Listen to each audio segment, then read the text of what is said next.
ating simbahan. Sa salita ng Diyos, tayo'y pinag-isa. Mayaman man o mahirap pa, tayo mga kabataan, kaagapay ng simbahan.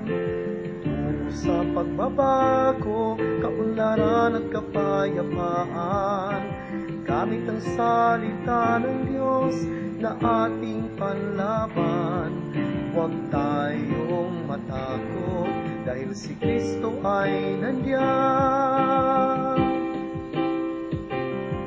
Madilim na landas man ang aking tatahakin, huwag tayong matakot, kadilim ay harapin. Panginoong Jesus ay nandyan para sa atin, tiyak may liwanag na darating.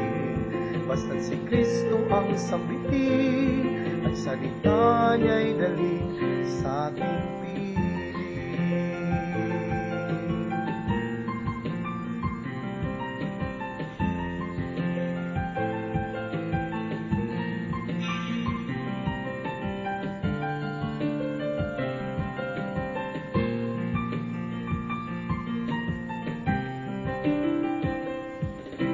Tayong mga kabataan, ngayon'y bumangon na.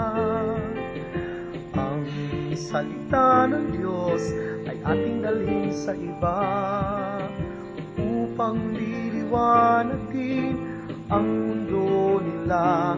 Dahil kay Kristo ang pag-asa at liwanag ng bawat isa.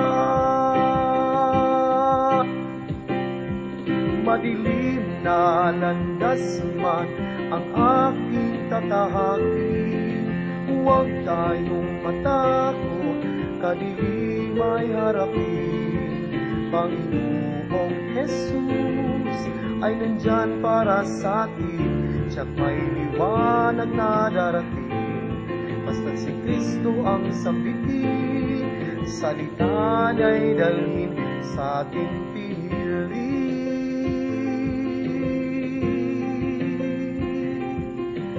Na